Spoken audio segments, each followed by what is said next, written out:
What do we lose when the fights for supremacy becomes a war for people and the weapons are money? My team sucks. I gotta go and overpay for a boatload of free agents to make my team better. It's about the damage I can inflict to a competitor. And so that might be worth X amount of millions of dollars or whatever. Is Zuckerberg your locker room captain? I think not. Hey, everybody, and welcome. Today, we're asking, what's the true cost of building the future of AI? Right now, Meta's making headlines not just for its tech, but for its unprecedented talent acquisition strategy. Mark Zuckerberg himself is personally recruiting top researchers, offering compensation packages that reportedly reach into the 9 figures. But this is about more than money, right? This is a window into the deeper struggle, a battle over who controls the environment where the next breakthrough in AI will happen. So, the question that we face today in foundational AI research: what matters more, massive capital or an unyielding mission?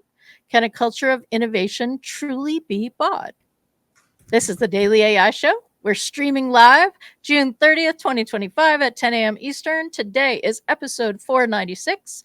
With me in the studio today are Brian Masseri, Karl Ye, and I am Beth Lyons. So here we go. Let's explore the questions together. All right. So let's just start with, what do we think Zuck thinks he's buying with 100 million? Like, what is that? Well, I don't know if it's 100 million, and I only say that because one of the newsletters I read this morning said one of the people hired away has confirmed they did not get 100 million. And that sounds like an absurd. I don't know if where that number came from, if it was ever validated or not. It's an absurd amount of money, and you would have to think, did Jan LeCun get paid $100 million? Like that's an absurd amount of money, and I feel like, man, that must have just gotten into the interwaves of AI, and may or may not be true. But to your point, it doesn't matter, right? What if it's 50 million? That's still an absurd amount of money. What if it's 10 million? That would still be an absurd amount of money by any level. So, like, my first question to this is, like, who out there could even justify that cost unless Zuckerberg's take on it? It's not really because that person has, well, you would hope it's not just 10, you would hope it's not just even, right? If they're literally being paid 10 million, you would hope it's because Zuck thinks they can bring 100 million in value to the company or whatever it is, right? I mean, there's got to be a force multiplier there. So is it more about that, or is it about, I have money, I have cash, and I can inflict disruption and pain at competitors by doing this? I don't know. I'm not sure I would agree with that take, because it doesn't. I think, like, to me, that would be the Gavin Belson hiring 53. I forgot the type of engineers he hired just so they wouldn't work at Pied Piper, and essentially they would just sit there and do nothing for his box 3. If you never watched Silicon Valley, you would never get that reference, but that would be what I would be thinking of. But I think the thing more here is you're overpaying for talent, because I look at it as a sports team. It's like, hey, I can't draft well. My teams, because the faith in his own labs must be very terrible. That's a strong message he's sending to his own AI labs. Hey, I don't believe in you, so I'm going to go and get lots better talent than you. So that's like, a general manager saying, my team sucks. I gotta go and overpay for a boatload of free agents to make my team better because I can't draft well. I can't cultivate my own talent. So, right. So, but that's one. I think, like, the other thing too is, like, think about who's leading this whole thing.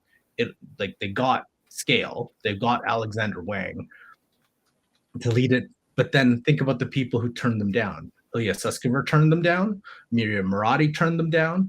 I think Perplexity didn't turn them down.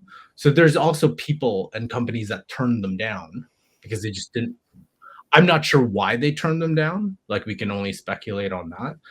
And then, like, you've got, I think it's up to 8 OpenAI researchers now, and I think it's pretty big news because it's OpenAI. But I'm like, it's not like OpenAI has like 20 people working there, and 8's like, oh my god, it's like this company has a lot of people working there. So,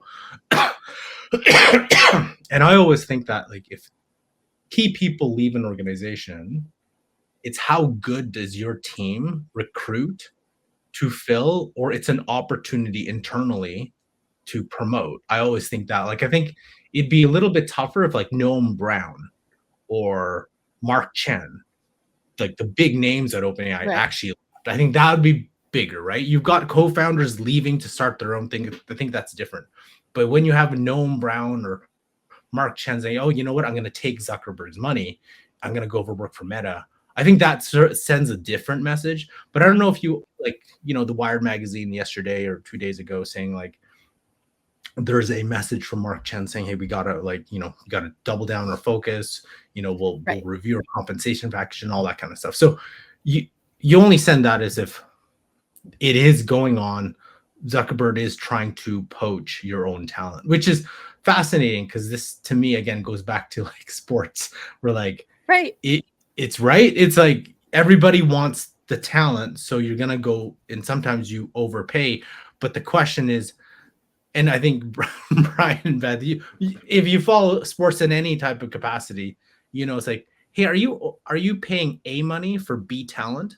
And I'm not saying any of this 8 researchers are B talent, but like, you would overpay B talent because to compensate because you have C talent. I don't know. Right. And the sports analogy, I think, is great, because there have been many people before in the sports world who are like, oh, okay, I have a boatload of cash, I'm going to buy myself a championship. And that, for the most part, is not a successful strategy. There are some, but it's more than just going out and buying the top talent that you can find. It's buying the talent that you think can play well together and understanding how to meet those individual needs, right? Yeah. I mean, the Golden State Warriors are kind of a prime example of this, because, and I'm spacing the name of the coach because I didn't expect to go here in this show today, but he is famous for wanting to connect with what the players want. And they have been very successful in championships, and they've also been not successful in getting the championships when they made the choice to add like super high quality talent that they thought would fit and then didn't, for whatever reason, right? But doesn't, I mean, don't you guys think that, look, and to say Zuckerberg, yes, he is the head of Facebook, Meta, and so and we have seen the story, at least in this one, that he is personally invested. He is personally reaching out to people, which could be different. I'm not really sure. But let's look back through history. And I don't have a whole history of obviously the Instagram stories, but even something like Oculus. If I'm not mistaken, Oculus was a separate company that was bought, correct? Like a Scale was Scale AI and others. And I'm not sure where people would rank that success, but I think I would say Meta's had a reasonable level of success in selling their Oculus gear past that purchase. And now that's a whole company purchase, but you could also be saying that that is also buying talent, right? That's saying, hey, we can't in-house grow this faster than if we just go and get this talent. So again, number one, depending on where I felt like my personal part of the mission is, if a Meta comes over and says, again, 1/10, let's just say it's 1/10 and it's $10 million in bonuses and compensation packages. I'm sure there's stock involved in it. It's very rarely straight cash or whatever, but bonuses for things, marks hit and stuff like that. But regardless, if it's like $10 million and I know I'm good and I happen to be at the right place in history with AI or whatever, yeah, that's an amount of money that will make people sit up and say, this is life-changing money for it to me move over. And I might love my time at OpenAI, whatever, but there's a significant amount of money being thrown around. But I also think that Meta is not without success stories. it might be easier to point to some failures and things like that, but they're where they are today from building from a humble the Facebook, right, at Harvard to where they are today is not an accident. And Mark Zuckerberg certainly isn't a failure. He's gotten to where he is now by surrounding himself with the right team. He couldn't have done it all on his own. He's had very, very talented people around him over the years, and people come and go in tech all the time. So I guess my question to you guys is this a big story because of the number that was thrown out there, the 100 million? Because if you take away 100 million and you go, oh, some people are moving from OpenAI to Meta, it's like, meh, well, people move from Google to Meta to OpenAI. If you look at most people's like history, a work history, like on a LinkedIn, it's not uncommon to see 3 or 4 of the big names all on there. I worked at Apple for a little bit, then I worked at Facebook, or Meta, then I worked at OpenAI, then I worked at, so that's not uncommon. So is this really a big story, or is it because there was a big number attached to it and that's what caught fire? I think it's a big story because it's Zuck, right? Yeah. So Zuckerberg has been trying it, in my interpretation, based on the people that I've read and people that I listen to. Zuckerberg has been trying to buy legitimacy in the AI club for a pretty long time. He tried to acquire DeepMind. DeepMind went to Google and said, hey, maybe this is a better fit for us, right?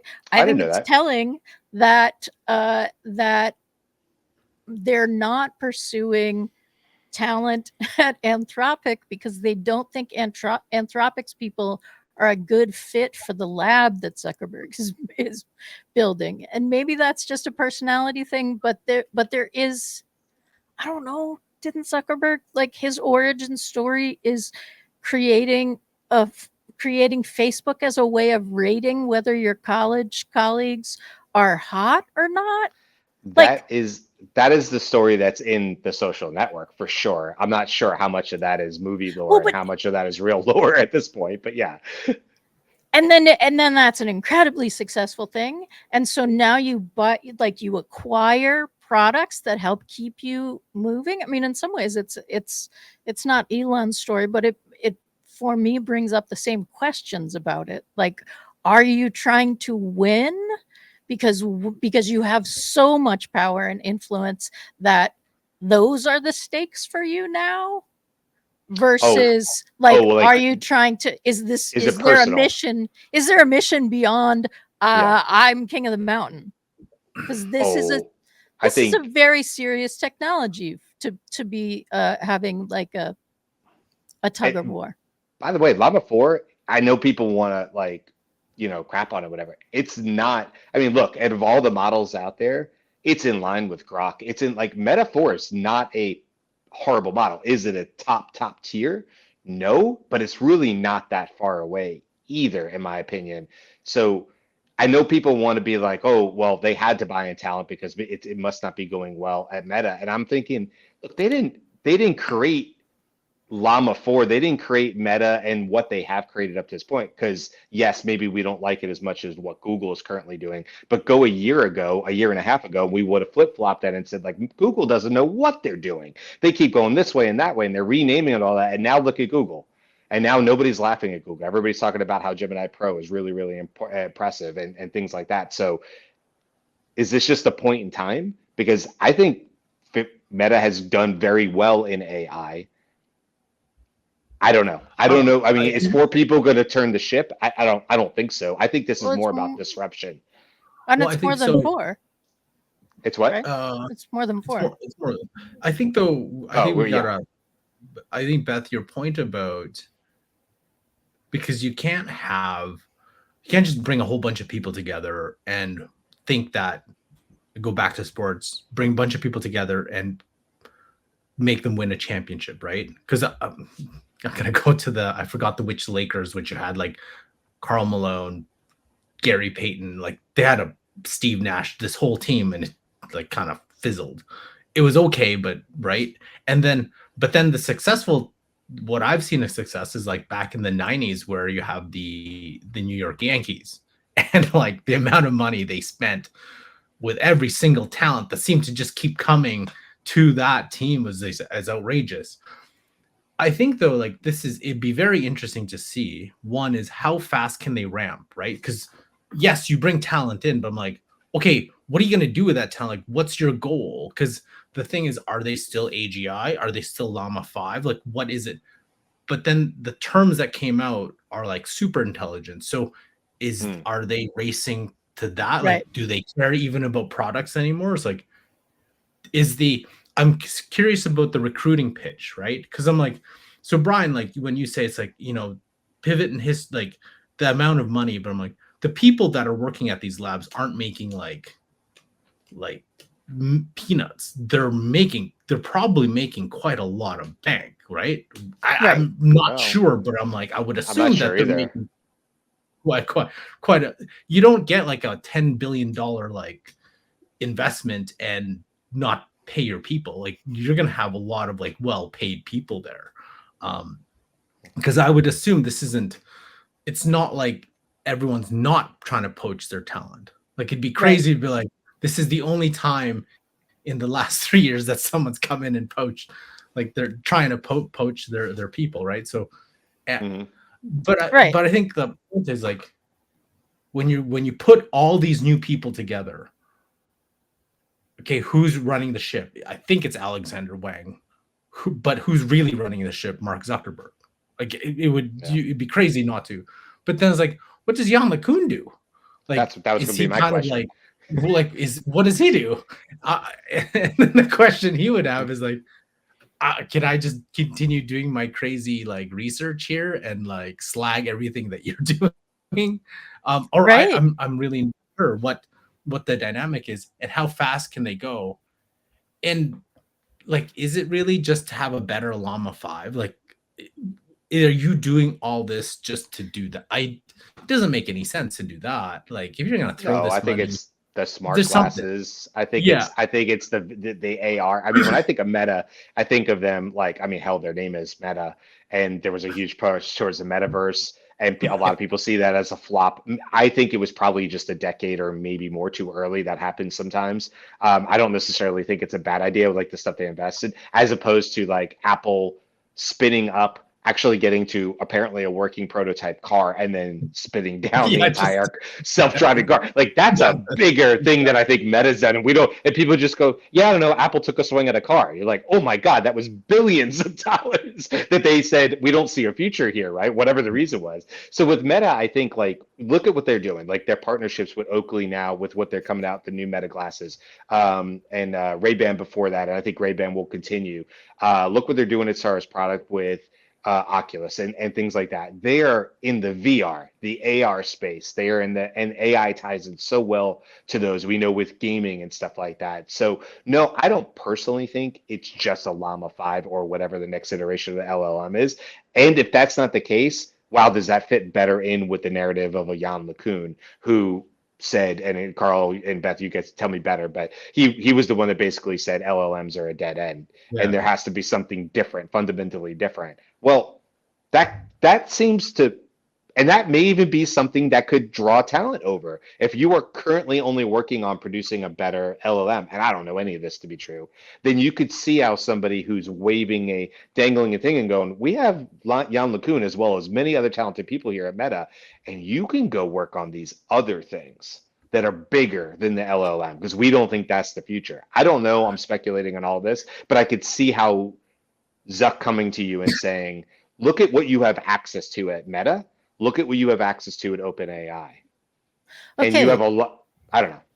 But that is something that we at least start to see signs of that in the conversation, right? So when it looked like OpenAI was making some really interesting innovations, Noam Brown moved from wherever he was, and I think maybe he was at Tesla at that point. He moved back to OpenAI. I think he was at Meta.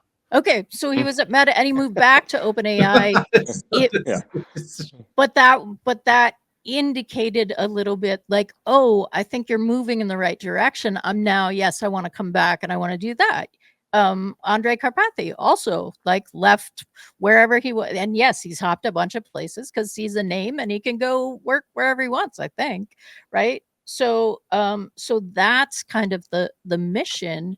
Gareth is in the chat saying that he thinks that the scaled guy, so Alexander Wang, I think is his last name, that he's going to give them more insight on how to train the models by labeling the data, that they probably just need help with how to use it. So is that the vision that they're coming in?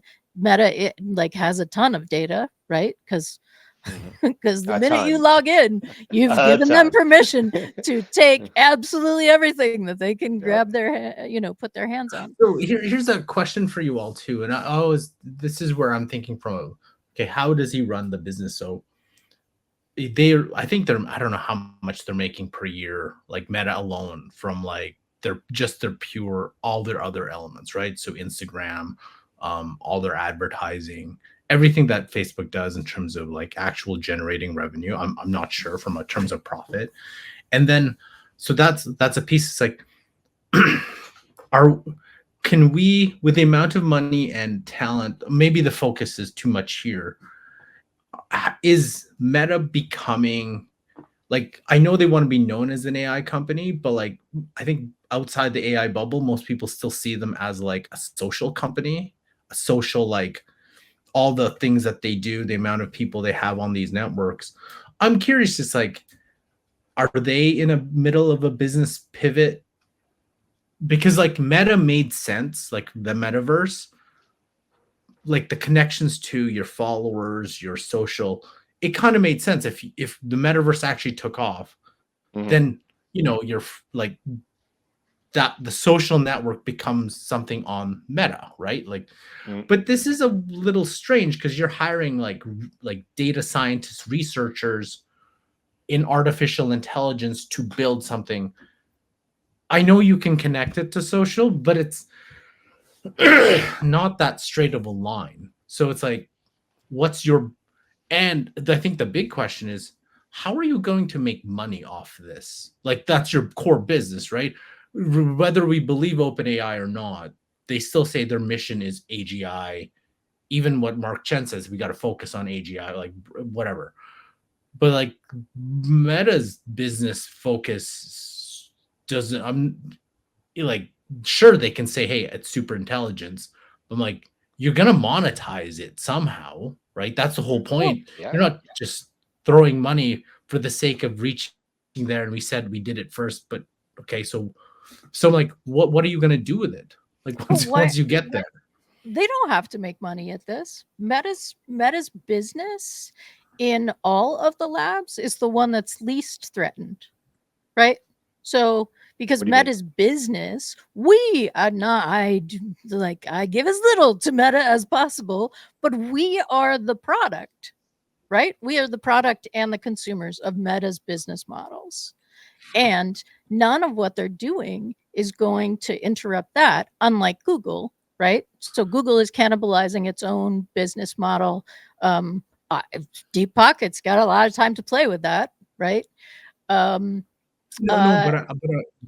I mean is, you're not just throwing money for the fun of it. Like, there has to be, when you tell your board, when you go to your investors, you be like, okay, I'm throwing whatever billions of dollars into AI. And then your board's like, okay, why? You're not going to say because. And then you just drop the sentence, right? You're like there's something that you say, here's the roadmap, here's where we think, and here's where it's going to be lucrative. Here's the plan.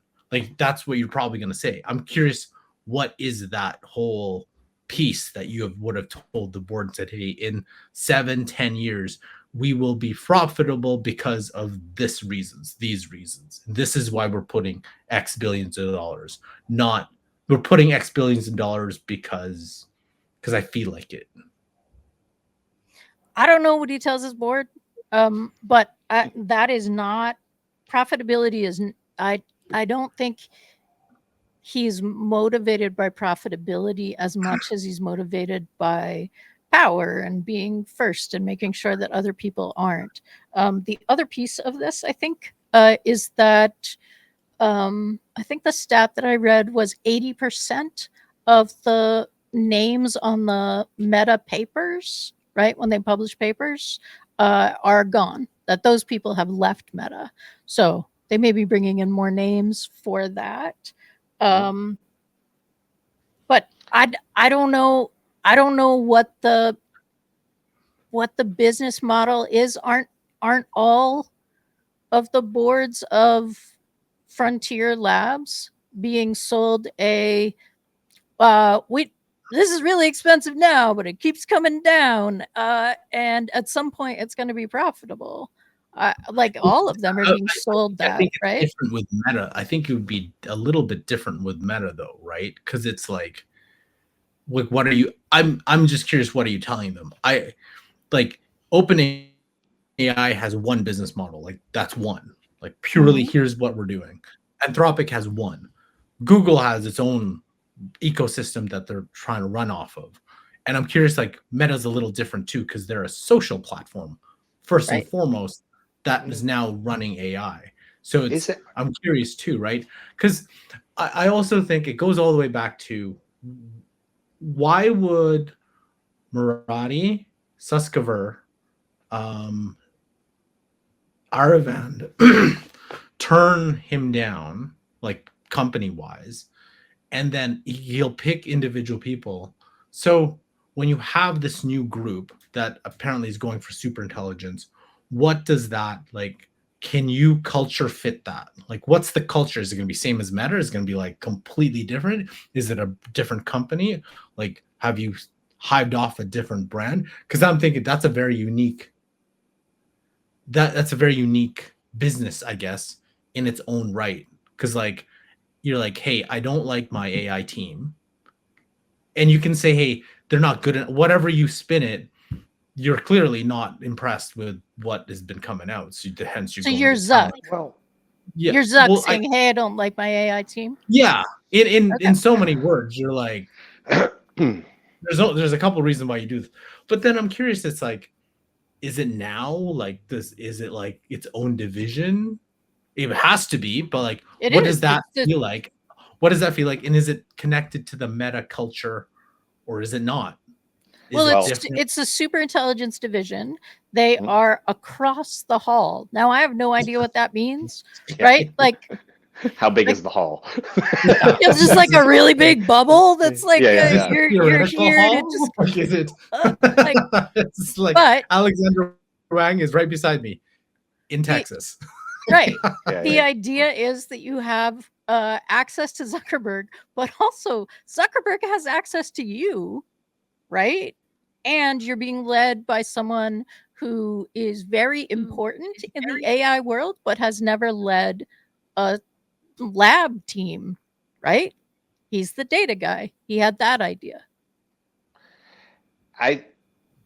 Okay, in the comments, as well as what I feel like I'm hearing from you guys. I don't know if this is a pushback as much as like, I don't think, it doesn't sound like Zuckerberg's being given enough credit for how far he's come with this. He is still the CEO of his own company. He was never pushed out. The board has not tried to oust him. Can't say the same for Sam. He has had a successful 20+ year run. He's in a league of his own. I mean, Steve Jobs passed away. That's not his fault. But like, there's other people. Maybe Steve Jobs would have still been it had he remained healthy. I don't know. But when you look at these other companies, I guess Elon, I mean, technically, but he hasn't been doing it as long. So there's a lot of mistrust. I hear it. Delma's talking about it. I get it. Gareth is talking about it. Judith's talking about it. Like, well, there's an inherent distrust with Facebook, Meta, how they share data. And I think all of that is super valid. But also I saw in the comments, like, they're not where they need to be with AI. Guys, Meta is a top 5 AI company, top 5 in probably the world.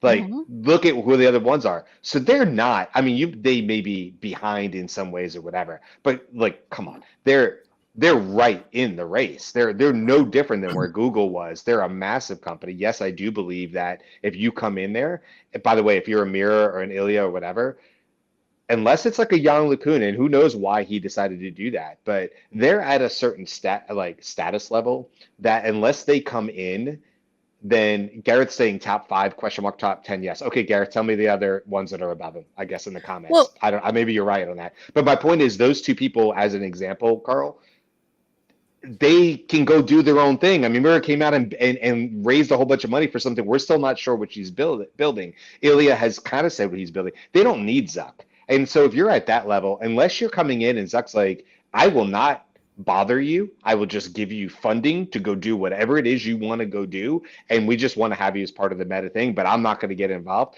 That's one thing. That obviously doesn't sound like what's going on right here. This is a very much you're on Zuck's team and everybody else. In terms of being part of it. So yes, I do think the work they're doing is going to have farther reaching stuff with just like Scale is, just like Oculus, just like Instagram, all the other parts and pieces. Honestly, no different than the way I see Google. Google is DeepMind as well as Facebook, as well as it's making movies. Apple is Apple and the iPhone, but they're also in the movie business with Apple and F1, the movie that just came out, right? So these are massive companies at this point. It's not just one angle, but AI could trickle into all of them. I don't know. I just feel like there's not maybe in the comments or whatever. And I don't know why. I don't want to feel like I'm being defensive of Zuck. I don't have any money in Meta. I don't have anything like that. Win, lose, or otherwise. But they've certainly proven that they're capable of staying in the race. And if it's buying talent or it's to disrupt the industry, maybe these are just the moves of somebody who's really shrewd and has been doing this for 20 plus years and knows how to make a difference. I don't know. He's in the role he's in for a reason is my point. Well, he's in the role he's in because he's the guy who started the thing, right? Like but we've seen those guys and girls before be ousted, so it's possible. Is it incapable of him being removed? I don't know. Could be. I don't think he is. I think the way that OpenAI's board was structured was a little different too, right? It's like, yeah, they could have they had the voting power to kick him out. At Meta, no one has the voting power to kick Zuckerberg out. Okay. I think the structure's a little bit different than that. It was never about questioning Zuckerberg to whatever that question was. It was more about why did these companies, first of all, why the question is why did he approach all these talent to acquire them? That'd be the big question. Is why did you? And then why did they all say no? Outside of Alexander Wang saying yes, and then individual people saying yes. But then it doesn't matter. We don't know. I'm just curious about how fast can they how fast can they ramp up? Can they build whatever they're trying to build, and when will we see the outputs of this whole thing? Is it going to be a year? Is it going to be 6 months? Is it going to be and is it going to benefit us? Are we going to see product, or is it no product and it's just like Ilya Sutskever's company going to super intelligence, and that's the big focus, and that's what their focus on. Where does Meta's AI land now? Is it different? Is it the same? Are they coming out with Llama 5? Or you know what? We'll let DeepSeek run it. We're gonna be something else. So, and to me, that would be an interesting. I'm curious to see what that looks like. Did they ever actually come out with the top 4 model? They came out with the smallest and the medium, and the Behemoth. I don't think they've launched Behemoth yet. So that keeps getting pushed back, right? And so now maybe they're just scrapping that and moving on to Llama 5. It seems to be where we're going in this conversation. I do think that there has to be a little bit of soul searching in terms of the AI department in this, and I question whether giving people life-changing money doesn't impact. I question whether that's just hey, we got you to come over here, but then what is the impact on people who are doing that, right? And Ilya is not just super intelligence; he's safe super intelligence, right? That's his thing. So We can't drop that when we're like, why didn't Ilya go? Because that's going to be super intelligence too. I don't know that I would believe Zuck if he said, I don't think Zuck's sense of safety aligns with my sense of safety or what is like, right? Like, yeah, listen, I think that's a huge factor is the individual. He's personally going out and getting his talent. Your personality and what you stand for and whatever your ethics are have to align with what Zuck is doing. I mean, for instance, not that anybody's asking me, I wouldn't work for Elon Musk. Now, you might think immediately, oh, it's politics or whatever. No. Elon Musk is where Bill Gates was 20 years ago in terms of this particular point. I've listened to Bill Gates say over and over again, look, I used to think the way to get things done was looking out the window, and my window faced the parking lot, and I knew who drove what cars. Now, in his 60s, looking back, 70s, he regrets that decision on the way he ran Microsoft at the time. We might have a whole debate on whether that was necessary to get Microsoft to greatness at that time, that was what was required.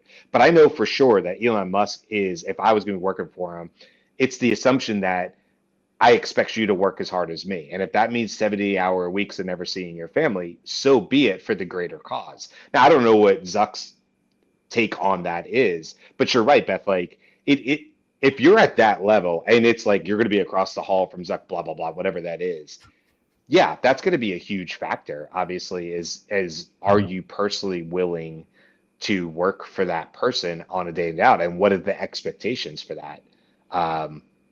And obviously the safety aspects. And I know there's a lot of people, Cambridge Analytica, back in the day and stuff like that. I mean, Facebook right now, maybe Meta, but anyway, Facebook is rechanging their terms of service on how they can use past images on Facebook to train them on AI. So anything that I've previously posted on Facebook, including my daughter, I have to understand that I did that for free on Facebook under other written rules. And now Facebook is coming and saying, hey, we might use that as training data in the future. And I have to decide whether that's something that's important enough for me to pull all my data off of Facebook and never use it again. I've certainly had family and friends who've gone that route.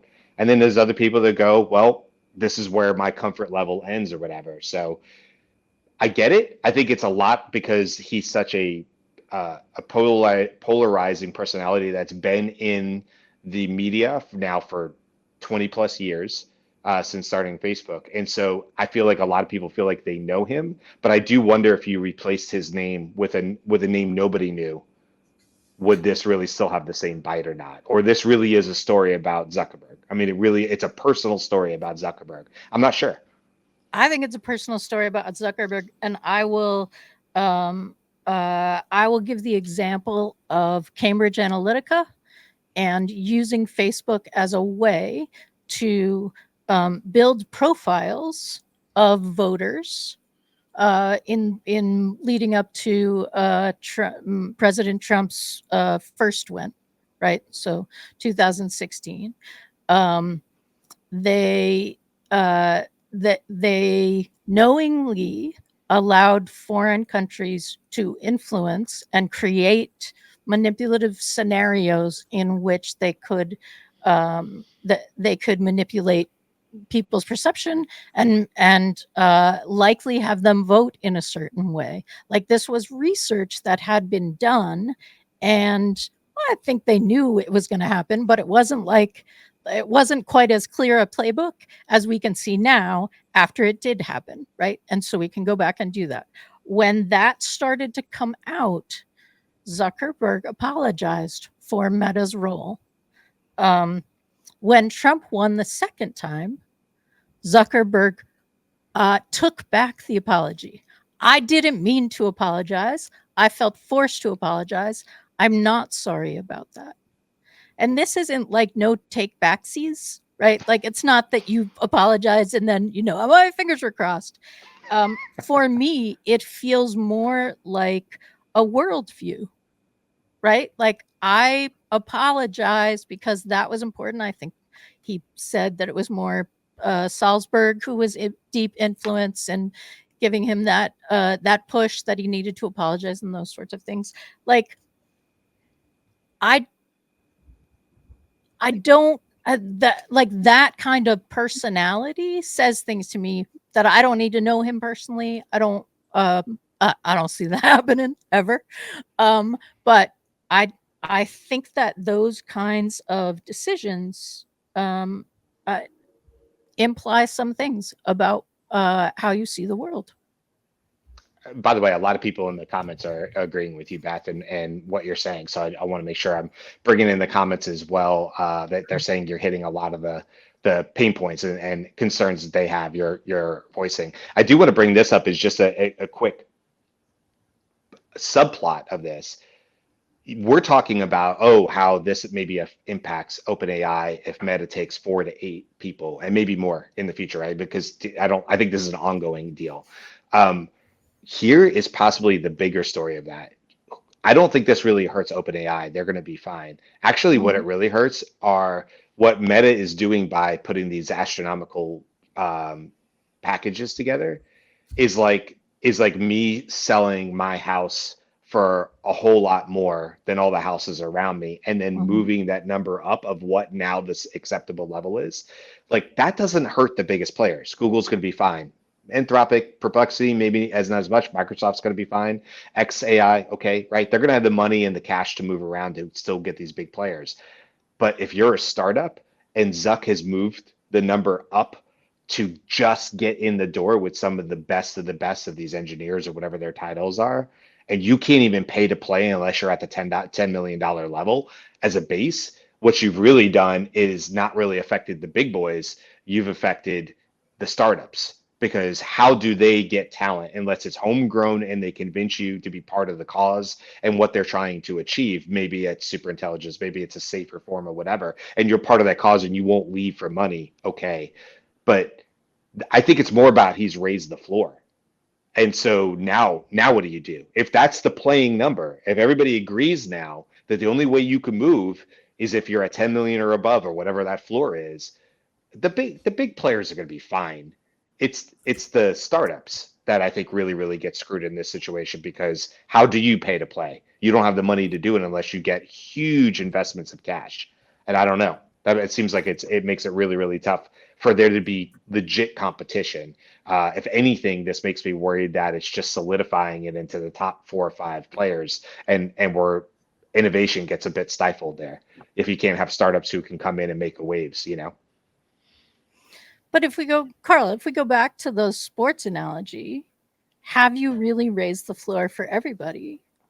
Or are part of your employees saying, wow, yeah, ooh, welcome, guy. That's probably 2 million that I might have gotten if they didn't try to hire all of you stuff. Like, it feels like it. Yeah, go ahead. Yeah, I guess like in sports is a little different. You kind of know who's good. You kind of know who's, like, as a player, you're like, okay, that person's really good. That person's really good. But you also know it's like, hey, how does that work from a team environment? Can that person work in the system that we have? Can that person work where we're trying to go?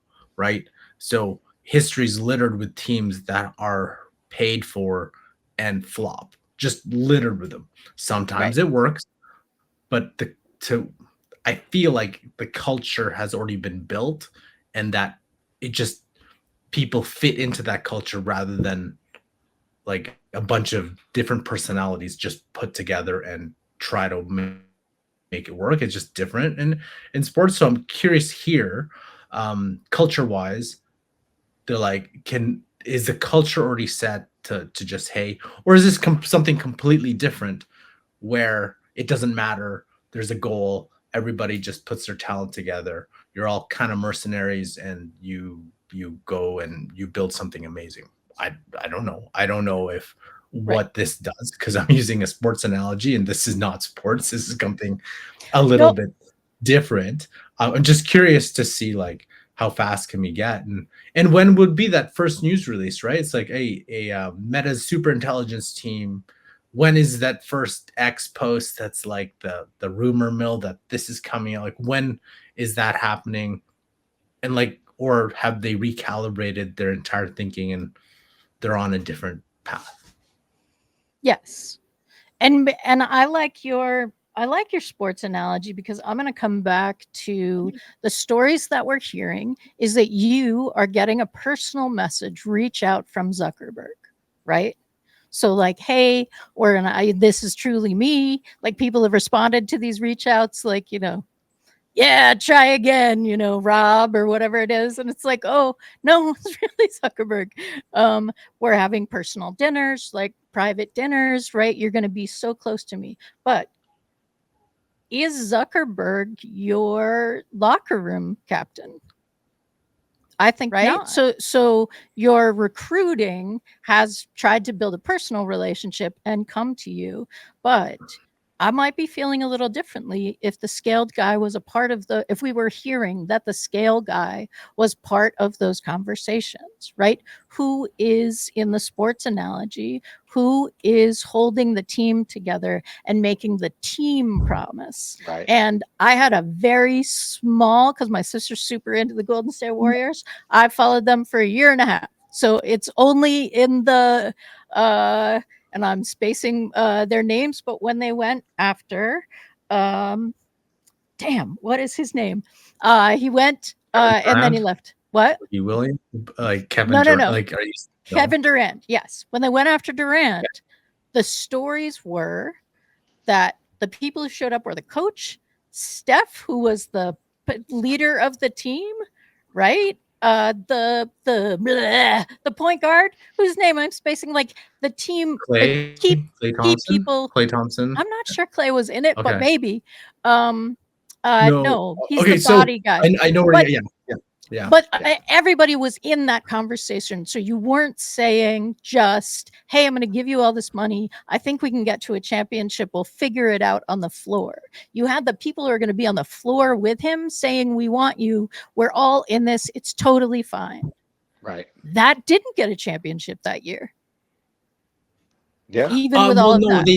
They did win a championship with Durant, I believe. The second year. Yeah. I think the if we're gonna go talk Golden State Warriors, just one thing is like Steph Curry is the leader of that team. Yes. There's no questions, right? There's Steph, Draymond, Klay Thompson was there, the three. They added Kevin Durant as like the big piece, but I'm like, we all know who is the heart and soul of that team is Steph Curry. Right. And so having Steph there and saying, I want you too. I don't need the stats. I'm good. Right? I want you in because I want to win championships. Would you say this is like what does this, is there anybody here at Meta that is like that? Like, would you consider Zuck as Steph, or Zuck is more of like the GM or the team president and he's trying to put this team together? But is there an actual like that culture at Golden State was already there?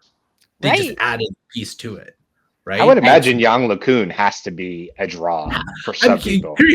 I'm curious, but I don't know what role he plays, or if he's had anything to do with these particular. I don't know. I don't know that part. But I'm just saying, you were like, who could be like that locker room? Like, I mean, depending on the people and where they came up, I could see that name, as well as the guy that you guys mentioned from Scale, which I thought I had heard that he wasn't staying, but I guess maybe I heard that wrong or something.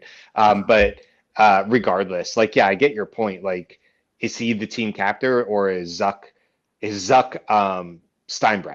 Is Zuck like, I've got the money and I can facilitate this trade and I can make sure that we're the Yankees through the 90s, right? Like, is he Steinbrenner, and is he a very smart? I mean, listen, you have your own opinions about whether he's trustworthy or not. Is he smart? Is he intelligent? Is he capable of putting the money where it needs to be successful? I think there's enough there to say that. Whether the public opinion is whether we trust or don't trust, and obviously there's several people in the chat saying we don't trust Meta, and I think obviously that's something that a lot of people talk about. But if you're one of these people, I can't speak for any of them. I'm not sure how I would do about it because I have my own opinions about Meta and stuff. But I remember somebody who was vouching that they were the seventh hire of Facebook. That was a big part of their resume. I was the seventh hire of Facebook. Now, if you dug into that, that person was also fired at the 1 year mark, right? Because whatever. But that's a point of social proof, career proof to say I was there as part of the core team. And then you let people extrapolate the story and say, like, well, he must have been huge as part of the reason that Facebook was fake. Well, maybe, maybe not, right? But my point is, if you're one of these people, even if you leave 2 years later, you go, I was selected by Mark Zuckerberg personally to be part of a team that led the such and such, such and such.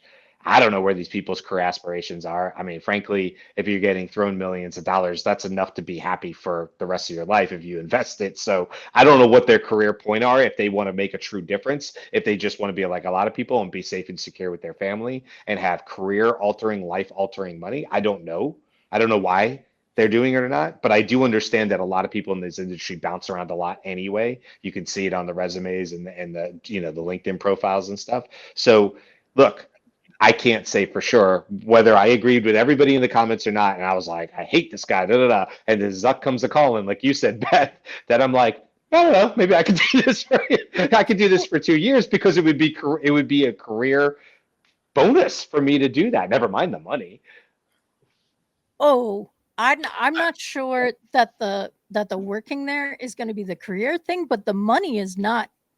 Like, I think the money has to be considered. Sure. If you offered me money to do something that I was super interested in, I wasn't sure I could trust you for your vision.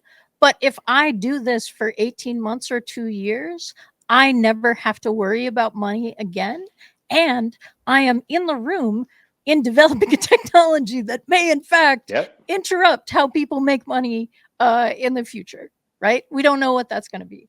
I might make that calculation personally that that's worth my 2 years. I think so. I mean, I think it's got to be part of the conversation, right? I mean, Yeah. again, none of us are these people. None of us know exactly why they may have chose to do that or not. I would imagine, again, there's many people like this, like in history, a Bill Gates or people that whoever it is that people, it's insert your person, right? Whoever it is, Mira or somebody like that that says, I want you to be on my team because we're going to do great things together. That's certainly got to have an impact. And look, like I said, I'm more worried about what this does to the startups and stuff if this becomes the floor. And I guess disagree on that part, but I think that maybe has a larger long-term impact. We just saw Sam saying during their shutdown this week that even during their shutdown, he would be actively trying to bring those people back. That was like, I just saw that in one of the newsletters today, so I don't have a verified source on that, but that, like, regardless of the OpenAI shutdown for the fourth holiday, that they intended to work personally to try to bring these people back in. Because what the quote was like, it was like somebody came in and robbed their house or something like that, a quote like that. So obviously it's personal. Maybe that's the point, maybe it's like, hey, I have $2 billion that I can, have you, and I could disrupt things over in your house. And maybe that totally is worth the whole point to it. It's just like I came back to the beginning. Maybe it is just about disruption. I don't know. Yeah. Karl, what's your final take on this? Yeah, well, I want to see.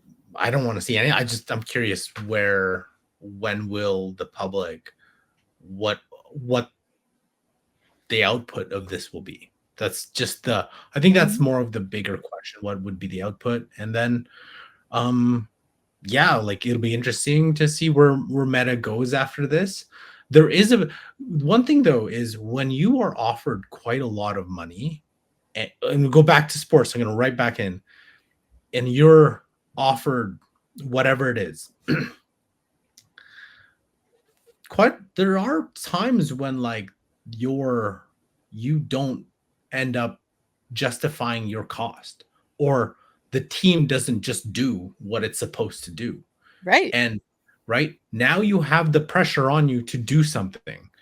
and you have people like the patience isn't going to be like drawn out. It's like, hey, we don't, you don't have like, sure, the pressure is on OpenAI, working at OpenAI, but I'm like, no, you were now put into this new position to not have how many, like a long leeway. Like the expectation is you got to output. Wouldn't you think the output would be better than the labs that are around? Like, isn't that the expectation not to be, Brian, top 5, top 7, top 4? Like, isn't this, I'm doing this just to maintain top 5. That can't be the expectation. The expectation has to be, I'm doing this because I want to win. He wants to win. So yeah, of course. So the pressure's on everybody there now to outperform, whatever. Well, I'm going to throw all the resources at you. I don't know how much compute they have. We saw OpenAI now even using Google TPUs, right? Mhm. So it's like, what's your inference cost? But like, what does that look like? Are they part of Stargate? I don't know if they're part of Stargate. Are they? Meta? Are they? Yeah, is Meta part of Stargate? No. So where is their data centers? Like those are the other questions too, right? It's like, okay, you're under pressure now. So can you perform to what essentially Zuckerberg wants you to perform? Curious. And this, I'm going to say, we're going to wrap up. If there's any final things, wave at me. But I'm going to say, I think that this is part of the key. But the place where our sports analogies break down is that they're not just inventing the team. We are reinventing the game every month, right? So you're putting people together, not just because you think they were going to be able to perform to create this winning thing, but that they're also going to be able to help co-create the shift in the game that's going to make it work for you. And like, there's so many things that you don't know the outcome of what's going to happen, which I think makes trust more important. And I think that's a fundamental flaw in Meta's culture in general. Like when people talk about what it was like to work there and leaving, those kinds of things, I think that is an example of some of what the culture has been. And I'm not sure that Zuck can change that if he's part of the foundation of why the culture exists that way. All right. Well, I thought I was going to be totally solo today, and I was not. Thank you so much to Brian, who's on vacation, Karl, excellent, and all of the people in chat. You guys are our sixth man if we're talking basketball and being super gendered about it. But thank you all so much. Tomorrow we're going to talk about MCP. Karl will be regaling us with his brilliance in this topic. And it's we're going to talk about MCP and why it's important and give you a little bit of a foundation. Again, we did this in March. Now we're coming back to it because a bunch has changed. And yeah, thank you for this holiday week. We will see you tomorrow, we hope. Take care, everybody. Yes, I am waiting for the aloha that just will never come, as is everybody else. Miss you, Jimmy. You can say it, aloha.